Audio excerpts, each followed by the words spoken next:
প্রতি বছর রমজানেই দেখা যায় নিত্যপণ্যের দাম বাড়ানোর প্রতিযোগিতা। হিমশিম খান সাধারণ মানুষ। এই পরিস্থিতিতে ক্রেতাদের স্বস্তি দিতে প্রয়োজনীয় সব পণ্য নিয়ে একটু সুখের বাজার বসিয়েছেন জয়পুরহাটের ব্যবসায়ী রাজকুমার খেতান। তুলনামূলক স্বল্প মূল্যে সেখানে পণ্য কিনতে পেরে খুশি সাধারণ মানুষ। এই ঈদে জামা জুতো অ্যাক্সেসরিজের ডিসকাউন্ট।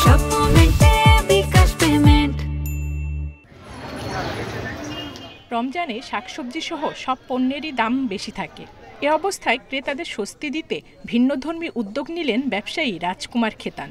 শহরের ডাকঘর মোড়ে তিনি বসিয়েছেন একটু সুখের বাজার, যেখানে প্রায় অর্ধেক দামে বিক্রি হচ্ছে সব নিত্যপণ্য।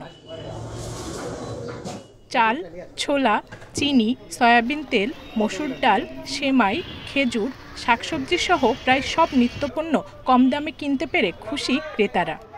এখানে আগে থেকে কম ছিল, আর রমজান মাস উপলক্ষে এখানে আরও কম।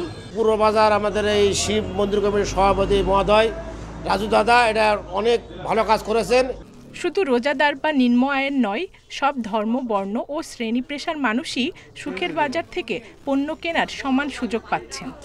পবিত্রতার মাহে রমজানে যেন সকলে যেন এই খাবারটা খেতে পারে।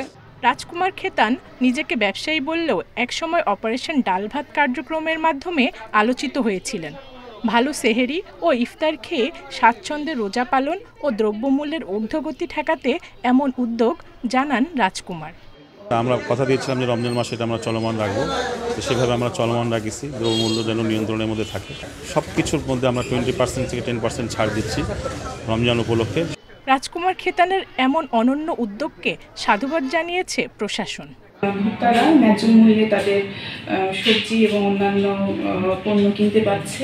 এই দ্রব্যমূল্যের ঊর্ধ্বগতিতে তাদের জন্য একটি স্বস্তিদায়ক বিষয়। আমরা যেসব ব্যক্তি এবং প্রতিষ্ঠানে এই ধরনের কার্যক্রমে এগিয়ে আসবে, কৃষি সম্প্রসারণ অধিদপ্তরের পক্ষ থেকে তাদেরকে সাধুবাদ জানাই। দ্রব্যমূল্যের ঊর্ধ্বগতি ঠেকাতে বাকি ব্যবসায়ীদেরও এমন উদ্যোগ নেওয়ার আহ্বান সাধারণ মানুষের। Independent news.